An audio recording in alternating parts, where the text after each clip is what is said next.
So, okay, Black Hebrew Israelites, very aggressive, very offensive oftentimes, and they're not all like that, but that's what you'll see a lot of on social media, and if you run into them in the streets.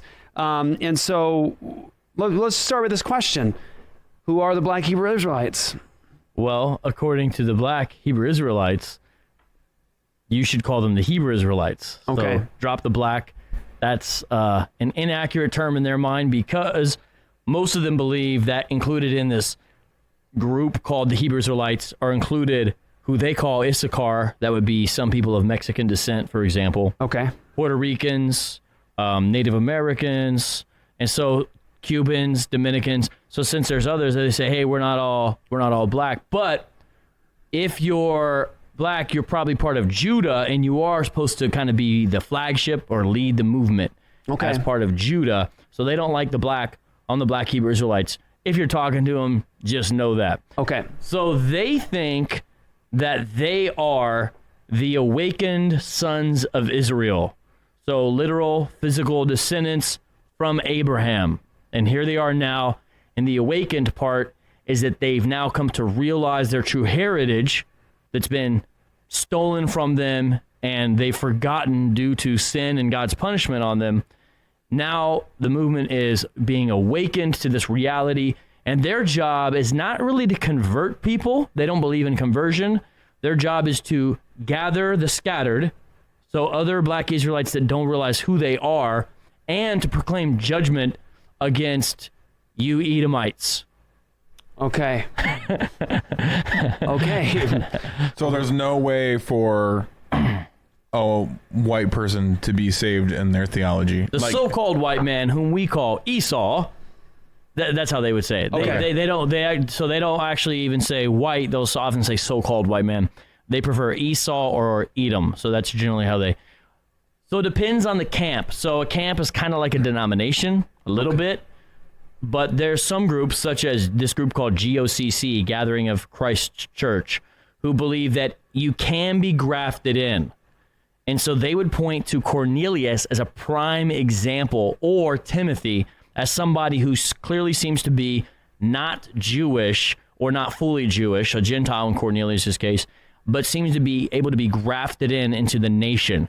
But in their mind, you still always need to do it by clinging to an Israelite. And there's a passage in Zechariah they kind of go to where it talks about clinging to an Israelite, other nations clinging to an Israelite. So you kind of are under their authority and whatnot, but you can be grafted in, but you don't have full teaching authority, but you could go out, you could be sent perhaps under them. But those are not the groups generally that you're going to see on the street. To my knowledge, Gathering of Christ Church doesn't do street teaching, for example. So here's what's the problem about the show with anything. If you meet someone who says, hey, I identify as a Hebrew Israelite, and you start coming at them with, oh, you believe that, they may not believe that at all. They may think that's very wrong. And so you've simply got to ask them where they're at with this, because they could have the bare bones Hebrew Israelite theology, meaning they buy the version of history that says if you came over here via the transatlantic slave trade, you are physical descendant from Abraham. That may be all they buy. But usually what I've noticed happens when Christians buy that, they start going down a bad path and the other doctrine that follows. So it's not that it's no concern. It is a concern, but it doesn't mean they agree with all this other stuff that some of the camps like GMS would promote. I was going to say, this movement is so diverse, and the leaders in it so willing to come up with their own stuff. I got some clips on that. That it reminds me a little bit of the Anabaptists in the sense that the only thing that held the Anabaptists together was a particular form of baptism, not even a particular belief about what baptism was. Right. And hence you had all sorts of different beliefs parading under the name Anabaptist. And so it isn't an overly useful phrase. And so when you've got Messianic Hebrew Israelites and you've got non-Messianic Hebrew Israelites and you've got people coming up with their own canons of Scripture, how do you even hold it all in one realm? That's why on page 22 my book has a chart and it does some categorization of them. Now, one of the Hebrew Israelites recently called it a hit list. Wow. A hit list. Now, it's not a hit list. The reason why I'm doing that is so you can know who is who. It's almost like the denominational charts that Christians have been making of each other for hundreds of years. This is nothing new. Just we're only doing with Hebrew Israelites, or that people do with Islam according to the school of jurisprudence that they hold to. So what I do is show here's one West type camps. That means the type of Hebrew Israelite who comes out of the ideas that were there in Harlem at 1 West 125th Street in the late 60s, 70s, 80s, and 90s until the school split. But there's camps who clearly are influenced by them. For example, if they use Yahawashai for Jesus, that's a telltale sign they embrace Lashawan Quadash, which means they're 1 West influence. In fact, I've got a great title for this episode. It's Merry Christmas with the Hebrew Israelites. Ho, ho, ho, Yahawashai. So anyways, but so that's 1 West type Hebrew Israelism. For example, the Edomite doctrine, that white people equals Edomites or whatever, right. That's a 1 West thing. Not all Hebrew Israelites hold that. The 12 tribes chart, that's a 1 West thing. Not all Hebrew Israelites hold to that. Okay. However, the transatlantic slave trade equivalency thesis, which is you getting transported to the Western Hemisphere via slavery or some other form of oppression, equals you being highly likely to be an Israelite, basically. But really, it's broader than that, because if you hold to the 12 tribes chart as a 1 Wester, then it's basically if your ancestors were oppressed by colonial powers. That's the essence of it. But the non-1 West Hebrew Israelites still hold to some form of that transatlantic slave trade equivalency thesis. So Zion Lex, you had his book last time I came in here. He's not a New Testament guy. He's Tanakh only. He's not a 1 Wester. He criticizes their fake Hebrew because he knows real Hebrew. Yet, his book heavily focuses on Deuteronomy 28. Heavily. In fact, he even does gematria on Deuteronomy 28. Yeah. So that's something that holds them together. And here's what's up. These guys will form debate crews or coalitions together, even if one is Tanakh only and one is not. What that shows you is this. The unifying principle thesis for them in their mind is whether you consider yourself a descendant of Jacob, not whether you hold Christ as Messiah. Because they will work together and say, brother. I'm here with Vocab Malone. Vocab, you know, I love that name. It's just too bad you don't have the last name of Ulary, right? Vocabulary. I know. I'm with you, bro. So I know you are an expert on this whole idea of Hebrew Israelites. And would you just tell us a little bit what or who are the Hebrew Israelites? So Hebrew Israelism is this ideology that has 2 main components to it. Okay. The first is that black folks who were living in the Western Hemisphere that are descended of slaves, they are the true Israelites. And then sometimes different Hebrew Israelites will add other ethnic groups to that, like let's say Hispanics as well, Native Americans as well. But the key component is descendants of Africans are actually the true Israelites if they're the descendants of slaves and they live in the Western Hemisphere. The second aspect or component is that lineage, the physical descent, the physical lineage of all peoples has salvific implications. That means who your dad was matters in the sight of God in one of 2 ways usually. They either say you cannot be saved at all, so you're literally part of a non-elect ethnicity, meaning this group of people, Arabs, Asians, Caucasians, those groups of people, for example, cannot be saved. They're destined for servitude. The other type of Hebrew Israelite says they can be saved, but they always have to occupy a lower place in the church or the body of God. So they can't be teachers, for example. They're grafted in and they have to cleave to an Israelite. So there's an ethnic hierarchy based on lineage. Those are the 2 key components of Hebrew Israelism, yeah. So a friend of mine said that he was at work and he's a Jew. And he saw this guy's name on the desk and it had like something Israel or something. He says, "Oh, you're a Jew." And he goes, "Don't call me a Jew." He said, "Bleep the Jews." He said, "I'm a Hebrew." And I was like, whoa, this is some serious language to say. So tell us what you're presenting today when it comes to these people. Like, what do they believe? What is the point? Can you fill us in? Well, Hebrew Israelism is a network of ideas, beliefs, and practices. And so people will talk about the Hebrew Israelites. I prefer to use the terminology Hebrew Israelism. And there is a precedent for that in religious studies. And so specifically, Anglo-Israelism, which came prior by about a century, originally was called British Israelism, but as it branched out and people in the Americas accepted it, they kind of got included in sort of as a stepchild of Europe was the way it was looked at, became Anglo-Israelism, and it was in multiple Protestant denominations in the United States, sort of just, you had people here and there, a lot of mainline, a lot of even so-called fundamentalists in that time. But that kind of died down. But you had these interesting little groups like the Worldwide Church of God that continued it on. And then the Christian Identity folks kind of picked it up. So it became a lot of its modern versions are a lot more openly racist. Anglo-Israelism was certainly ethnocentric, but it was no Christian identity. But Christian identity is openly a racist system of biblical interpretation and worldview. With all that being said, Hebrew Israelism, sometimes called Black Israelism by scholars like Jacob Dorman, is sort of the flip side of the coin. And it says at the least, descendants of slaves in America are the true Israelites. It also says this: God exists and he cares really bad who your father is, meaning it matters in his sight in the way that you have standing with him. The ethnicity, really it's perceived ethnicity of your father. Also, modern day Jews are religious and ethnic imposters, and that's why your friend had those kind words for our friends with the hats.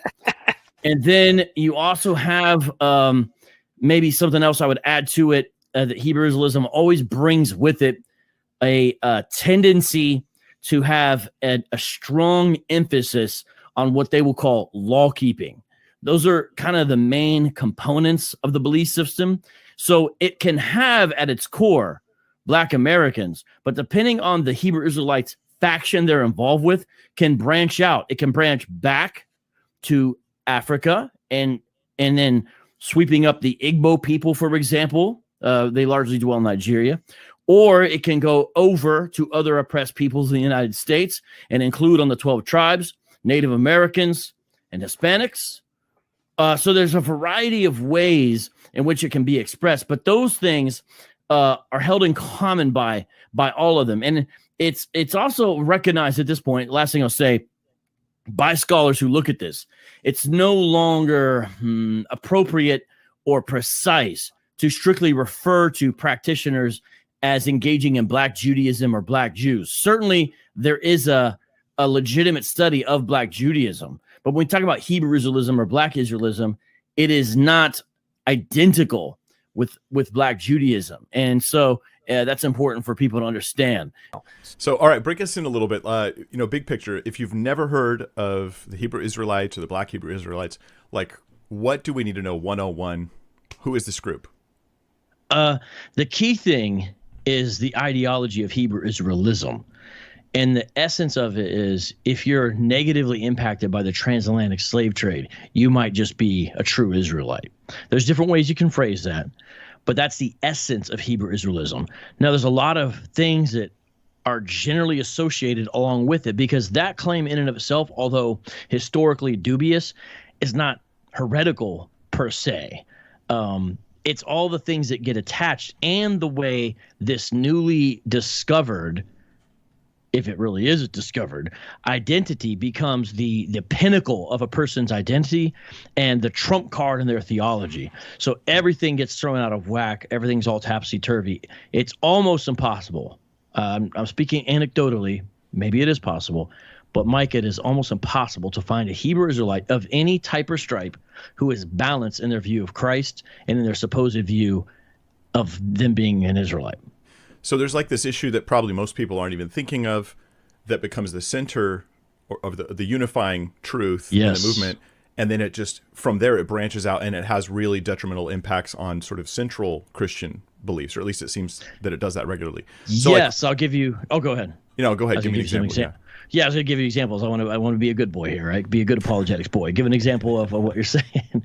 The Trinity is one of the first doctrines to go. And I'll tell you how it works. There's a few ways that the devil uses Hebrew Israelism to attack the Trinity. One is people start reading stuff and say, oh my goodness, this is a Greco-Roman idea inspired by pagan philosophy. Who knows what sources they're getting a hold of? Generally speaking, they're not very good sources. You've seen this stuff online. And since now they understand themselves as an Israelite, there's a new kind of oversensitivity towards anything that they're concerned is non-Israelite. So the Trinity now is deemed as this other thing that was an intrusion into true Messiah being a disciple of the Messiah, or also because of this new emphasis on the Old Testament, almost as if the new hasn't even come. Because of that, the Trinity gets diluted, because I think most of us, even if we believe the blueprint for the Trinity is in the Old Testament, understand the doctrine is more explicitly laid out with the incarnation and the subsequent growth of the early church. As we see that, we understand we want the complete package to have a better Trinitarian understanding of God's nature. This new emphasis on the Old Testament, really sometimes at the exclusion of the new, as if it's kind of like this addendum, and sometimes even wrong. Sakari, the group we were out talking to Saturday, Mike, straight up says as one of their points of doctrine, Paul went off and Paul made errors. And if we defend him, they'll say, oh, here you guys are defending the doctrine of man over and against the doctrine of God. That's part of what they'll say, which is ironic, right? And so that's an example of something that goes often. I've only met a few Trinitarian Hebrew Israelites in my life, and I don't think there's any camp or group that's officially Trinitarian except for one church I know of, and they're off balance in so many other ways that their Trinitarian doctrinal statement doesn't save them from imbalance in other ways. Yeah. Wow. So, okay. I think one of the questions that we're probably going to have in the audience right now is, wait, so are these Jews? Are these people Jewish? They're saying they're from Abraham's stock. Is that like it sounds like it's not coming from a genetic ancestry going back to Abraham, or even a faith ancestry that traces back through the faith of the generations, but rather a experiential thing. Like if you went through this experience of the transatlantic slave trade, then you are therefore this people group. Is that right? Yeah, sometimes I say that the Hebrew Israelite interpretation misuses Deuteronomy 28 as a genetic test kit, meaning most Hebrew Israelites, not all, a lot are unsure about DNA. That's not really a place they look. Now, some do get into it, don't get me wrong, but a lot are very skeptical of it, right? And they'll say, that's not what the Most High intended us to do, is to look to this. What he intended is for us to look at the signs that would follow his people when they disobeyed him. And then they'll list these curses that are in the latter half of Deuteronomy 28. And they'll say, what's the only people group who has experienced all those? And they'll say something like the so-called Africans, because they don't believe that they're actually African. They believe they're Israelites who passed through Africa. So they do believe they're genetically Israelites. Mm-hmm. They just usually don't use genetic science to get there. Some of them will use it as a support, but generally speaking, it's Deuteronomy 28 and other passages that they tie together to say we fulfill those. So they would use scripture sort of as a way to point to themselves. Yeah. Now later on we'll go into Deuteronomy 28 and we'll look at, we'll talk about sort of like how you walk through these issues. But I just want to get like a big scope understanding of the group as a whole.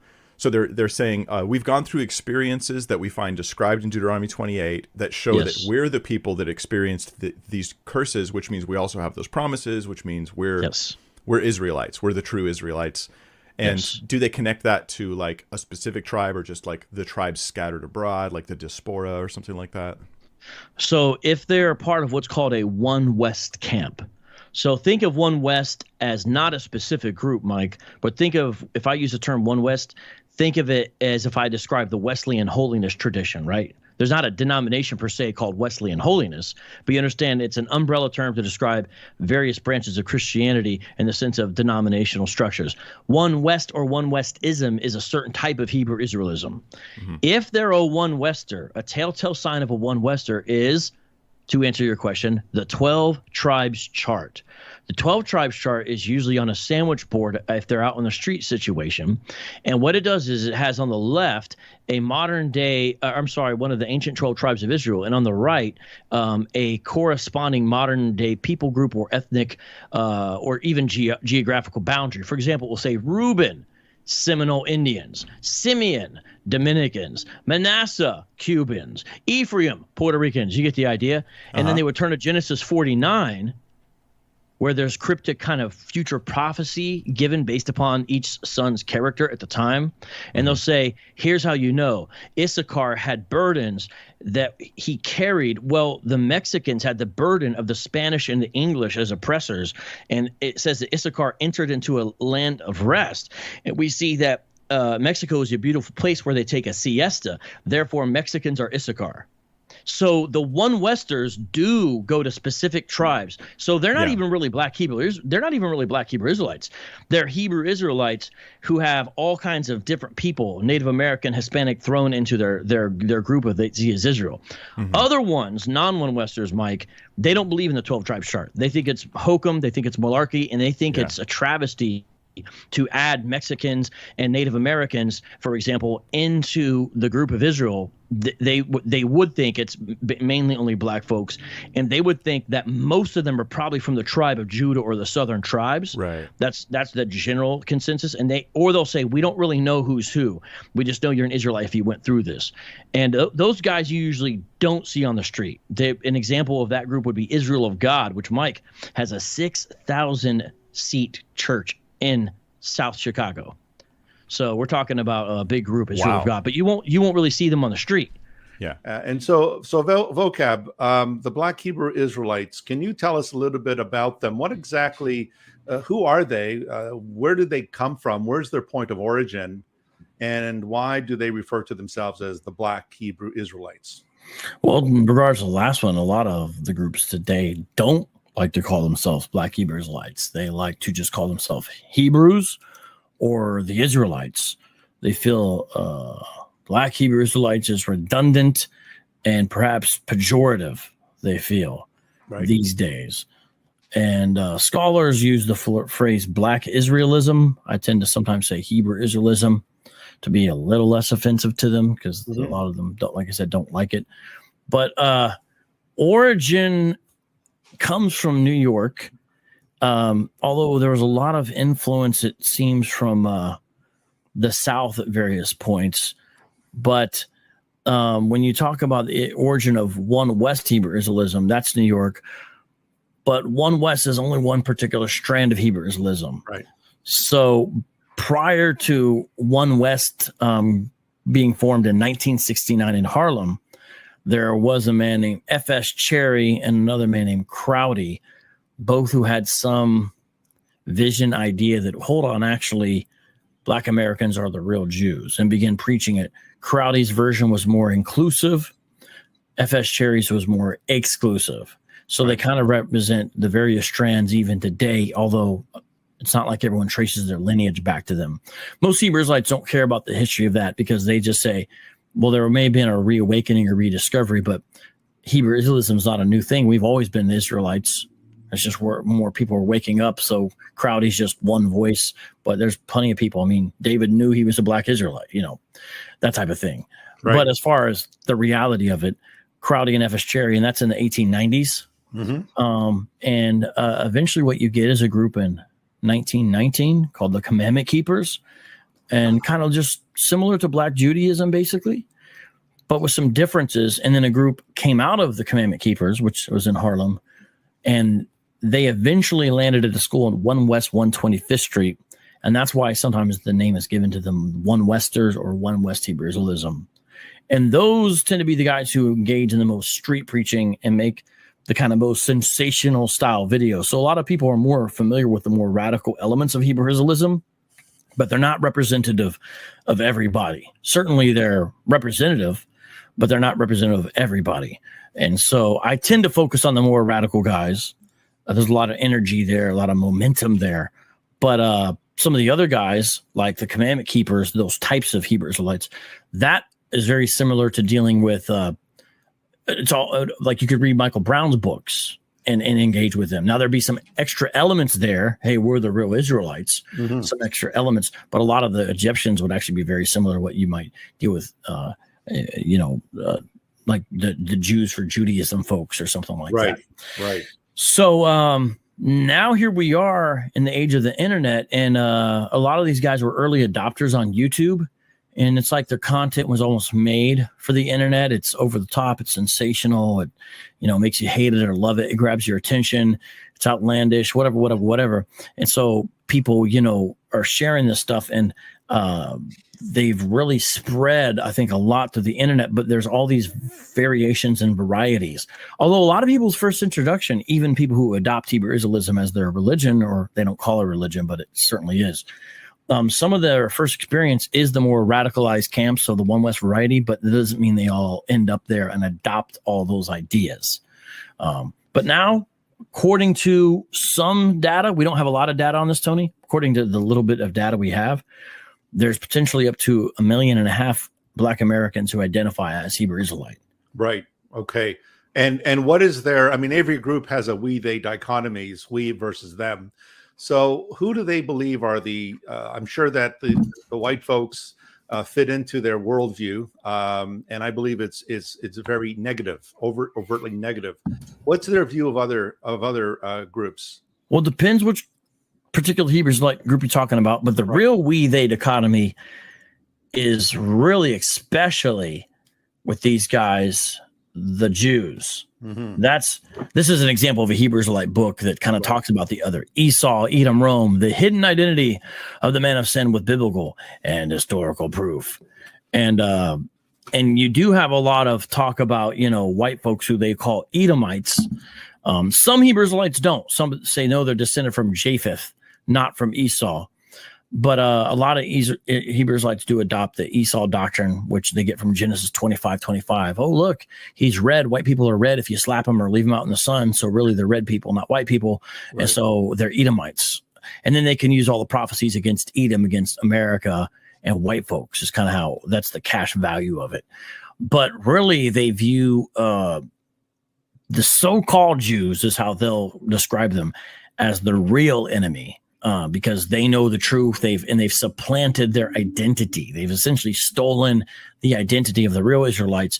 And so they'll say, yeah, that's why they're Jew-ish, kind of like Jews, but not the real Jews. They'll say stuff like that. They're Jewish. Right. Islam was really, for me, what really opened my eyes to apologetics, being like, wait, I got to know the answer to all these different questions. And you start finding guys online and so forth. And then some guys that I was discipling, they were out in more closer to Venice, actually, I think at this time, and they run into some Black Hebrew Israelites. And they said, hey, I got into this debate and so forth. And I said, hey, this is the research that I have, and I'll give you a kind of a teaching on it. Most of it was just from the book of Galatians and so forth. But I said, there's this guy, his name's Vocab Malone. He does a great job on this subject, and you got to check him out. And then I did an episode on it on our 511 News show.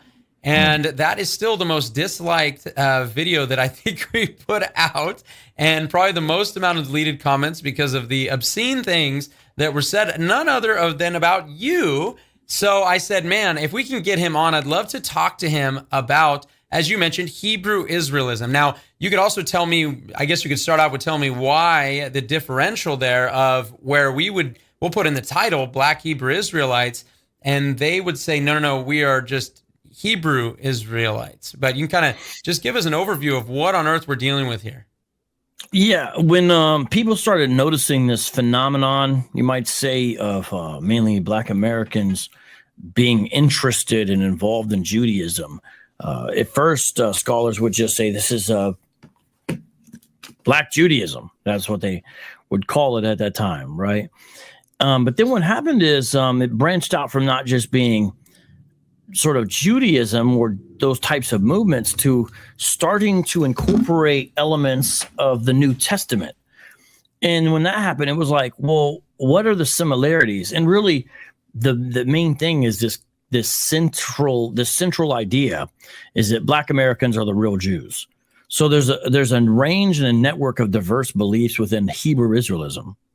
But the central idea and the bare minimum idea is Black Americans are the real Jews. You can add other things, such as Hispanics are also part of the tribes of Israel, but not all Hebrew Israelites do that. You can add the New Testament or not. You see what I'm saying? But the key thing is, though, Black Americans are the real Jews. Like I said, there's other stuff there. And the problem is the other stuff is where all the heresy comes in. Because this idea alone, it may be historically dubious, Black Americans are the real Jews, but it doesn't reach to the level of damnable heresy. It's that you can't find that idea for whatever reason without heresy attached to it. And so I call it Hebrew Israelism. I'm not the only one. There's other scholars who call it Black Israelism. But the idea is to focus on the fact that it's a set of ideas or an ideology as opposed to just like a group. You know, Hebrew Israelites, that's like a group. But if you say Hebrew Israelism, the Israelism is understanding that this is an idea, a concept. And they would say, hey, look, Black Hebrew Israelite is redundant. Why do you have to put that on there? You're using that like it's a pejorative, even though if that's not the true, you know, even if that's not someone's intent, that's the way they look at it now. And they'll also say it's redundant because Israelites are Black. But then other ones don't think all Israelites are Black. They just think that they would be included in the number. So, for example, Hebrew Israelites who believe in something called the 12 tribes chart, they would say, we're not Black Hebrew Israelites. Look, we've got Native Americans too. We've got Hispanics. So it's not a, what do you mean Black? It's not just a, so they would say it's not even accurate to try to use that terminology as well. And so there's debate about this, but what's interesting is really, if you study the history of this, it's only more recent that a lot of them started having problems with Black Hebrew Israelites. A lot of the groups used to call themselves or refer to themselves as the Black Israelites or the Black Hebrews. Some of them still occasionally do, but these days it's like, no, we're just the Hebrews. We're just the Israelites. But the problem is it's hard to just say you're a Hebrew, you're an Israelite, because you're essentially granting one of their claims, right? And so it's like, well, we don't want to do that. So a lot of times I'll put it in writing. I might put Hebrew Israelites because I know that Hebrews don't go by Hebrew Israelites, and Israelites or Israelis also don't go by that. So it's like only talking about that one group. And then I usually put it in quotation marks to let people know it's a contested phrase. And so that's one way to deal with it. But really, I try to focus on the fact that it's Hebrew Israelism. It's a set of ideas. Now, they don't like that. They'll say, what's that? We don't use that terminology. But there's a precedent for it because prior to Hebrew Israelism or Black Israelism, as some scholars call it, there's something called British Israelism or Anglo-Israelism, which is the idea that people of European descent and their descendants, such as those found in America, are actually part of the tribes of Israel. And sometimes they would add on the Jews, but sometimes they wouldn't. There's different versions of these beliefs. But that was about 100 years or so prior to when we first discovered Black Israelism. And so there's a precedent because that was called by scholars and apologists alike as well as British Israelism or Anglo-Israelism. So it's almost kind of falling on the heels of that idea as well. But what is like a similarity? You'd say that something that it's a connective tissue, that this is one thing or maybe a couple things that everyone, it doesn't matter, what group they're with, everyone seemingly, if they're involved in Hebrew Israelism, they all hold to this or deny this. Yeah, it would be this. Black folks are the real Jews, and those so-called Jews are fake. Those seriously are the two main elements. Now, you can add some other things in there that would be like the essence of Hebrew Israelism. Sometimes when I give a talk, I'll list out 4. And right now, off the top of my head, I actually forget what the other 2 are. I have to bring it up on my notes. But I can tell you those are like 2 key things there. Because I can't say that they all agree on the scripture, that they all agree Jesus is the Messiah, because none of that stuff's true. But they all do agree about this. We are the real Israelites, and those guys are fakes. Those 2 things are across the board. Another thing that is a commonality, I don't know if it's a central uniting tenet, but to an extent it might be, is the Judaizing or the legalizing tendency of them. So all of them have a shared conviction that, for example, the Christian church doesn't properly teach the law, that the church doesn't understand the law.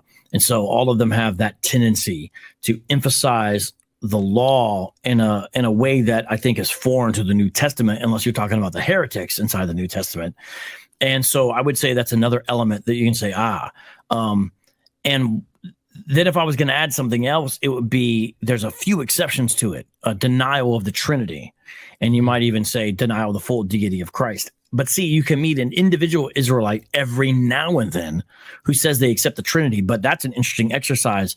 When a Hebrew Israelite says they accept the Trinity, when you start talking about it, almost always they sound oneness. Now, I'm talking about rare exceptions even within the movement, because most of them are pretty hardcore, dead set against the doctrine of the Trinity. But when you meet one who says they're for it, they almost always end up sounding oneness. Or a lot of them will deny the deity of Christ. If you meet one who says they affirm the deity of Christ, talk to them, because a lot of times they sound like Jehovah's Witnesses. So the deity of Christ is he's a created deity in essence, right? Which is no deity at all as far as the Bible's concerned. Or he's one of many. A similar related concept where they almost take some of the idea of like a plurality of gods, and or that Elohim is this divine family and Jesus is one of the gods from the divine family. This is a little more sophisticated version of Hebrew Israelism. It's not common to run into these guys who overemphasize Psalm 82, for example, but they essentially sound polytheistic, some of them. But again, these are exceptions. Most Hebrew Israelites essentially deny the deity of Christ. They deny the triune nature of God. And of course, there's a legalizing tendency as well, where they essentially make the law a requirement for being in good standing with God. I can't even say to be saved, though, because most of their versions of what the afterlife and what the kingdom look like are all twisted and messed up. And like the guys who were betting on you guys to see which one of you guys would be slaves, those kinds of Hebrew Israelites, the One West Hebrew Israelites, they believe in something that I've termed ethnic universalism. Ethnic universalism. And that is anyone that we deem inside of this ethnicity is automatically going to be in the kingdom at some point. Now, they may go through a temporary punishment, but they will be in the kingdom. And that kind of ethnic universalism destroys the gospel, obviously. It's kind of like it's salvation by race through fate instead of salvation by grace through faith. It's salvation by race through fate. And so some of them teach that, like the One Westers. Other ones say, no, the wicked Israelites are going to be judged. And in fact, righteous Gentiles can be grafted in. So some of them would say that so-called Gentiles can still be in the kingdom in some way ahead of a wicked Israelite, as long as the righteous Gentile knows their place. Like GOCC might say something somewhat similar to that, although it seems like they also hold to the ethnic universalism. And so that legalizing, moralizing tendency, it's different than in Christianity because they don't even really mean saved in the same way. They just mean like you're partaking in a kingdom. And some of them have in that kingdom, as you mentioned prior, an idea of there will be in other nations enslaved to them eternally. Some even have the idea of sex slaves. Now, not all of them, but some of them do. So there's levels of like kind of how crass and vile they get. But that again, I got to reemphasize, there's distinctions within Hebrew Israelism. So Hebrew Israelite might be watching this chat and say, well, Vocab didn't describe my beliefs. And that may be very well true. That's why I'm trying to tell you streams or strands. I'm not describing everybody because it's impossible. Yeah, where are we? What are they? What are these I guys? like to use the phrase Hebrew Israelism. Okay. Secular scholars use the phrase Black Israelism, like Jacob S. Dorman. He wrote a really good book on this topic. Covers some different ground than I cover. But I use Hebrew Israelism because a lot of them just don't like to be called Black Hebrew Israelites. They say it's redundant, stuff like that. I usually put it in quotation marks to denote that it's a contentious phrase, meaning I don't agree they're Hebrew Israelites usually. But I say Hebrew Israelism is an idea. But here's the main tenets. Maybe we'll say it's 5 things, and I'll make them super simple. Okay. We're the Israelites. The Jews are fakes. You got to keep the law. The Christian church gets it wrong. We're going to be on top at the end. That's the essence of Hebrew Israelism. Okay. So you have the Jehovah's Witnesses, the Mormons, and there's other groups. Those are most prominent. They're both categorized by scholars of religion as restorationist movements. The basic idea is there was a great falling away, some kind of an apostasy, which they would say is predicted in the Pauline epistles. And during that time, people lost the essence of the gospel. So for the Mormons, obviously, that's something different. You lost a priesthood. For Jehovah's Witnesses, that's something else. You lost God's sacred name, his divine name. Hebrew Israelites, it's something else. It's you lost who the true people are. You lost who the people are, this book. So Hebrew Israelism is a restorationist movement. And I don't think it's accidental that its birthday essentially comes on the tail end of when restorationism was popular. And I even came in Protestant circles, people saying, we're not just Baptists, we're primitive Baptist. The idea was that we're going all the way back to John the Baptist type of thing, you know? And so Hebrew Israelism started the same way. Two different men, unclear exactly who was first. Usually it's described as William S. Crowdy. Another man of F.S. Cherry, Frank S. Cherry. Both of them, within short span of time, claimed to have visions from God, revealing they and Black Americans were the actual true lost Israelites. And so you could say the birthplace of Hebrew Israelism was 129 years ago in a field in Guthrie, Oklahoma. If William S. Crowdy was the first one, which it seems he was, they'll say, well, that's not the beginning, but they can't point Hebrew Israelites to any other person making that explicit claim that basically, if you came over here on a ship, you're an Israelite. That's the essence of a lot of times what they say Hebrew Israelism is. And they get that from Deuteronomy 28:68, which, if you remember the law, here's the law. At the end, God says, now do it. And if you do, here's some promises that are nice. They'll happen. But if you don't, here's some curses that are going to happen. And Deuteronomy 28 are the curses for disobedience. And at the end, it says, you're going to go back in Egypt to ships. And then you're going to be sold or sell yourselves, depending on translation, as slaves. And so they say that was fulfilled on the transatlantic slave trade. Deuteronomy 28:68. So it's kind of like their John 3:16. It's their good news verse, if you will. Because if that applies to you, you get the golden ticket. Okay. I understood some of those words. Well, ask away. Ask away. I want people to understand this. Now, here's the thing. You guys do satire, so I'm trying to have some fun, but I have to relate, in all seriousness, the seriousness of this issue. Because it doesn't just grab people that maybe if you're hearing this for the first time, not you, I know you guys are more enlightened, where people might brush it off and say, oh, no one would take that serious. We don't have to worry about that. And imagine being a pastor in New York when you first heard about Joseph Smith. This guy says he was visited by the spirit of a lost Israelite who lived in the Americas named Moroni, and he came to the foot of his bed and told him to dig in a hill in New York to find some golden plates written in a Reformed Egyptian that would be a record of the lost tribes of Israel and Jesus' visitation to the Americas. No one's going to believe that. And Joseph Smith is farm boy. He's the prophet to lead the church in the latter. No one's going to believe that. Now there's BYU. You see what I'm saying? So, like that, it's important to take these things seriously. Everything doesn't become Mormonism, right? We understand that. Hebrew Israelism is showing massive signs of growth and shows a great ability to infiltrate and have people adopt tenets just enough to distort the gospel, even if they don't become full on out donning the fringes. And I think that's very important for people to understand. And again, it's not just one type of person, because some of the groups say, hey, you may not be an Israelite like me, but you can be grafted in as long as you know your place. God's a God of order, right? And in his order, Judahites are the teachers over Israel. You other nations can teach other nations under our authority.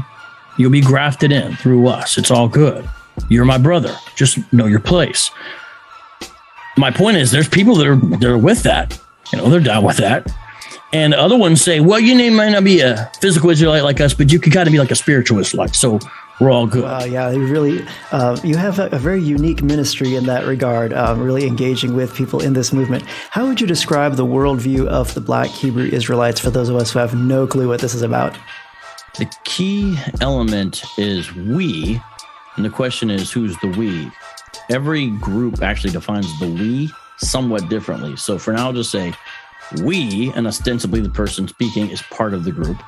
We are the true biblical Israelites by blood. That's the key element. It drives everything, and it is what drives interpretation. It's what drives proselytism. It's what drives when someone leaves, the very first question they ask is, but do you still think you're an Israelite? They don't. That's the first question they always ask. Do you still think you're an Israelite? So it's central in the doctrine and the practice that we are the true biblical Israelites.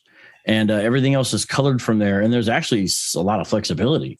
You can hold Old Testament only. You can hold New Testament and kick out Paul if you want. You can be non-Trinitarian, which almost everybody is. There's a lot of flexibility at that point, as long as you hold to that central tenet. Now, is this how new is this movement? Is it an African American movement, or was it before America? Hebrew Israelites have a revised history, so they'll try to go way back and all this kind of thing. The reality of it, though, is that Hebrew Israelism is about 130 years old. Began in America, 1880s, late 1880s at the earliest, and more likely sometime in the 1890s. There's different dates with different guys. There's a little bit of confusion there. But you had two men roughly around the same time in that era who began preaching a message that we are the true people of the book. Black Americans are the Israelites. One was F.S. Cherry. He had a radicalized version that really cast out anyone else from being able to be part of this project, this plan, this awakening. And the other gentleman, William S. Crowdy, and both of them still have followers in churches today, Crowdy to a greater extent than Cherry. Crowdy was more ecumenical and egalitarian. And so he had followers of all types and stripes. He just had this vision, and he literally says he received a vision while he was in Oklahoma that Black Americans are the true Israelites. And some people date that to about 1896 as a common time when the revision is supposed to be received. And Cherry says he had a vision as well. And so it's older than people think. Its current iteration, though, has recently come on the radar. The current iteration is a bit different than what Crowdy and Cherry were doing. Now, how does this worldview explain, if I can say, actual Jews and Judaism? Well, I have never met, maybe they exist, anyone who calls themselves a Hebrew Israelite, whether they're radical or more moderate, whatever their stance is, that does not think so-called, this is their terminology, modern-day Jews are actually frauds. They're ethnic and religious imposters. Usually, they think most of them are descended from Khazars. So this is something that's been around. It actually, it's something that wasn't Hebrew Israelite in its initial inception, the idea that actually a lot of Jews are descendants of Khazars. It's a whole discussion about the Khazarian Empire and the Khazarian kingdom and the king converting and all this. So a lot of them think they're Khazars. But the One West variety, that's a certain kind of Hebrew Israelite, One West, it's not a name proper. It's more a designation of an ideology, like Reformed. There's not a denomination called Reformed per se, but it is a designation of an ideology within Christianity. Same thing with One West. Some of the One Westers, they believe they're actually Amalekites, like all the way back. You're talking like Haman. They believe that modern day Jews are essentially Amalekites. Now that's not all. That tends to be the One Wester variety, but they all think they're frauds. They all think they're imposters, and they think that Revelation 2:9 is actually about people that would call themselves Jews. Where it says those who call themselves Jews, and there Jesus is saying, if they're persecuting the church, then they're not really children of Abraham in the meaningful sense, because Jews were persecuting the church in those areas. And he's really just saying what he had already told the Pharisees. You're actually not really a son of Abraham. You're of your father, the devil, right? John 8. And that's what Jesus is reiterating there in Revelation. But they use it to say, Jesus was saying, hey, you guys say you're Jews. You're actually imposters. You're fakes. You're frauds. It's actually, they say it's one of the biggest cases of identity theft that's ever happened. So he goes in and says, hey, we know that because the black people were sold into slavery and brought to America in ships, then Deuteronomy is talking about this. Part of me goes, Vocab, how do we take, there's people watching, obviously Jared is on here watching, and he, as far as I know, Jared, you're still in the Black Hebrew Israelite movement. We got people in the movement. We got people that have no clue what the movement is, no clue of all the different, sects out there. How do you start to try to help people understand how it came about? Let's start there. And then let's get into some of the scriptures they use like that and go, okay, are they taking this in context? Educate us here. Well, Deuteronomy 28 is foundational to Hebrew Israelism. I mean, here's a whole book. That's literally what it's called, written by a Hebrew Israelite. So that is very foundational, especially verse 68. They focus on the curses. And the way Hebrew Israelism started, there's some murkiness to it, but it's older than most people realize, but younger than most Hebrew Israelites claim. So we're talking post-Reconstruction. The late 1880s, early 1890s is the first time we have people explicitly saying black folks are the true Israelites. And the first two folks we have saying this on record both received this, according to their testimony, via a vision. A guy named Reverend William Christian, who essentially was a Protestant pastor really till the end of his life. He just also had this new element to his teaching, which was early Hebrew Israelism.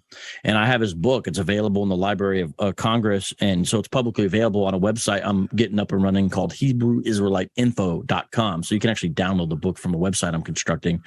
And then the second one that we have recorded is William Crowdy. He's usually given credit as the first, but Christian appears to be before him. One from Arkansas, Texas area, and the other from Oklahoma, Kansas area. Now, it's spread out later on. And Crowdy also says he received a vision. And both of these guys were pretty cool, to use a lack of a better phrase, with other ethnic groups. They didn't have the same kind of hard militancy that later Hebrew Israelites would adopt, but they did say, we're the real Israelites. Later on, you get a guy named F.S. Cherry. Sometimes he's credited as the first Hebrew Israelite, but I've done deep research in this, along with actually some ex-Hebrew Israelites. And long story short, Cherry did not start in 1886 like he claimed. That was a lie he made up because he was only like 11 at the time. Cherry started later, but F.S. Cherry of Philadelphia did bring that militancy to Hebrew Israelism. He was a lot more militant in the stuff he would say, a lot more flamboyant, incendiary, a lot more imprecatory, to use a biblical phrase, regarding other peoples as he would have it. So that element was in there. And so that's kind of when we get started. 1919, very important congregation called the Commandment Keepers was established in Harlem, very kind of rabbinical Judaism, basically. And then 50 years later, 1969, a number of people came out of that group and established another smaller school in Harlem that eventually had the address of 1 West 125th Street. And all the kind of ideas really permeated, circulated there. And that's why we now call a certain strand of Hebrew Israelism 1 West Hebrew Israelism, because their address at the time was 1 West 125th Street. And that spawned a lot of different camps. In fact, the group you were interacting with there, Eric, Israel United in Christ, IUIC, the leader did attend the old 1 West school in Harlem, New York, till it disbanded, and he started his own thing, which is actually now the most successful 1 West branch there is, approaching 10,000 members. IUIC, the purple and gold guys, just their group alone. So we've come a long way. Eric. And these, just so everybody understands, these are individuals who would say the black Africans that were brought over as slaves and their ancestors are the true Jews that the Bible is. So when the Bible talks about the Jewish people, it's talking about them. Can you explain, like, literally from their perspective, how they're coming to those conclusions or where that's coming about? Yeah, sure. And it is important to understand a correlation of that. Here's a book by a Hebrew Israelite. Correlation of that is that people that call themselves Israelites today are all frauds.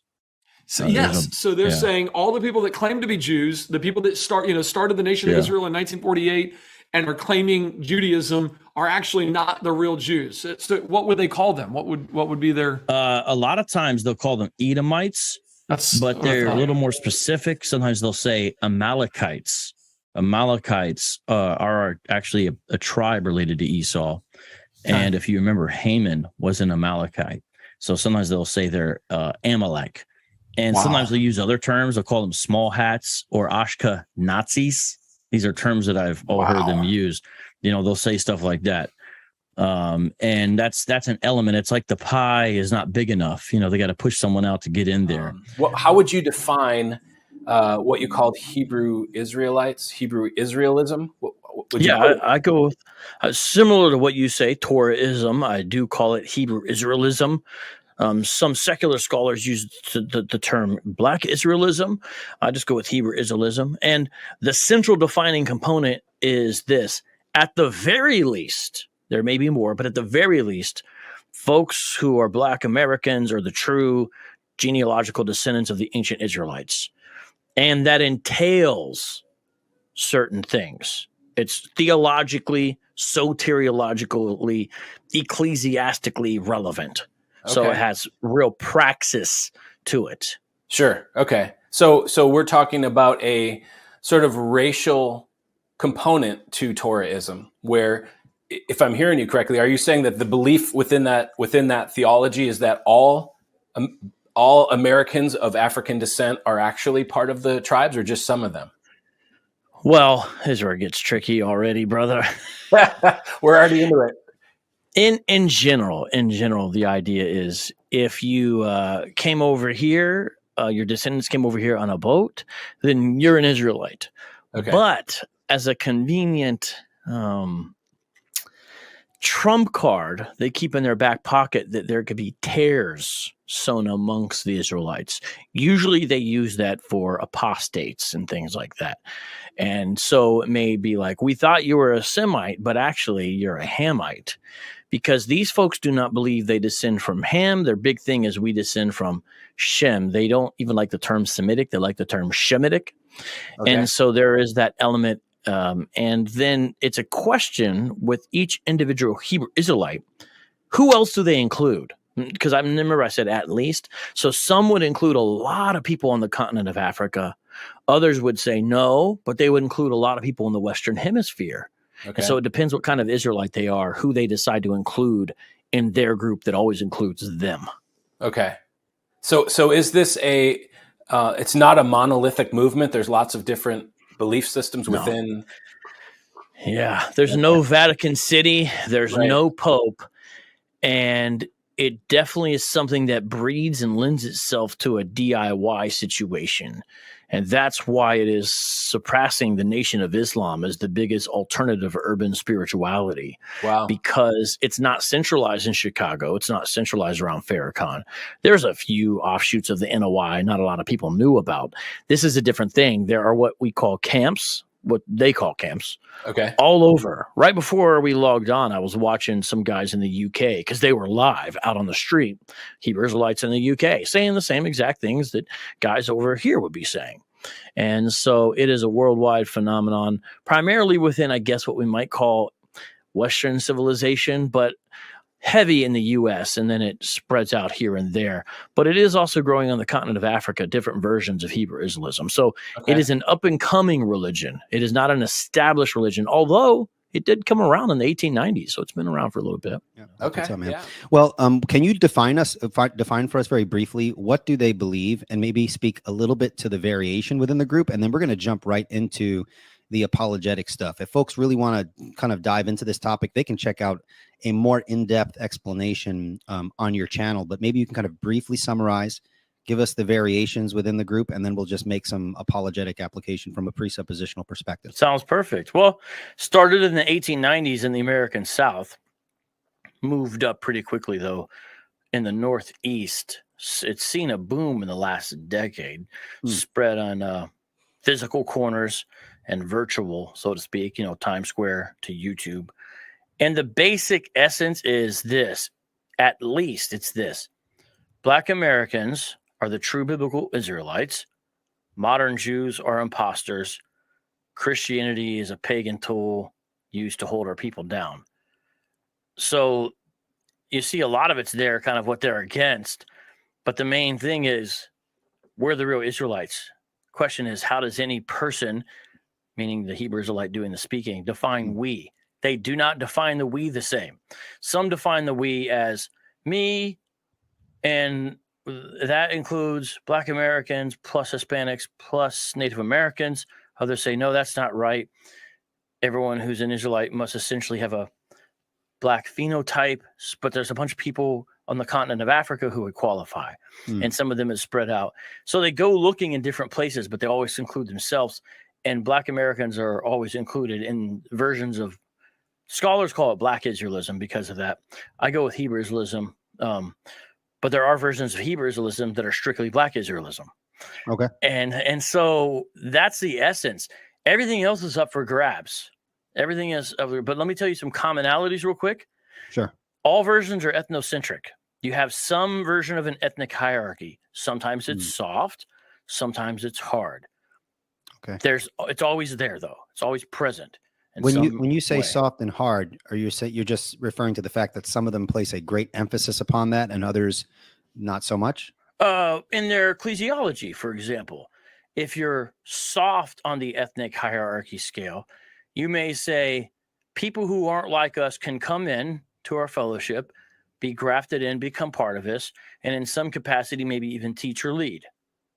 The guys out on the street with the signs and the stuff like that, they'll say, you're destined for slavery if you're not on the chart. So that's a big difference as far as soft or hard ethnic hierarchy. But even the ones who say you're grafted in all this, they still would view themselves essentially at the top of the food chain, because they're going to say something like, well, we're Judah, we're a priest to the other nations. And so, for example, if you're a Chinese and you come in, you cannot teach us. You could only teach other Gentiles. That'd be a version. So there's partiality within their bodies, even if they look diverse. Their diversity does not entail orthodoxy. So that's what I mean by a soft and a hard ethnic hierarchy, but it's present in every version. So here's my point. If you see a Hebrew Israelites and they got white guys or Asian guys, don't be like, oh, look, they're okay. Jehovah's Witnesses got that too. It doesn't mean they're Orthodox. And it's usually still some kind of ethnic hierarchy at play. All versions of Hebrew Israelism have some alchemy with works, meaning mixed in. It's not like they're going to deny grace. So, but it's like, what does it look like? It's some kind of alchemy going on there. And even their understanding of grace is almost always mutilated, Okay. And that's why there's this heavy emphasis on laws, statutes, commandments, because of that, and because of that, most of the groups have trouble with Paul. They either interpret him radically wrong, like the opposite of what he's saying, or they say that's his rabbinical opinion, or he went off there. And that's if they accept the New Testament. Because remember, to be a Hebrew Israelite, it's just you got to believe you're an Israelite according to the Bible. That could make you could be Tanakh only, reject Jesus as the Messiah. Okay. And there are those guys. They're not the main group, but there are those guys. It gets a little closer to Black Judaism at that point, but still not identical. Almost all of them never emphasize the gospel. And if they do, it's not the gospel. Okay. So there's a problem of priorities, even in the groups that are a little healthier looking. Almost all of them reject the triune nature of God, the full deity of Christ, the personhood of the Holy Spirit. Almost all of them get into conspiracy theories of some sort or another that take them off the trail of what an actual body of Christ should be doing, whether it's flat earth or chemtrails or Illuminati or something with the Jewish people. All these conspiracy theories cloud what should be happening with a healthy theological vision and practice. Yeah. And honestly, this is just the tip of the iceberg with the problems. But there's a lot of diversity. That's why almost always I'll say almost all. But the thing of we're Israelites, those guys aren't, and the church is bad news. Those are almost all universal beliefs amongst all Israelites. Yeah, that's what's up, man.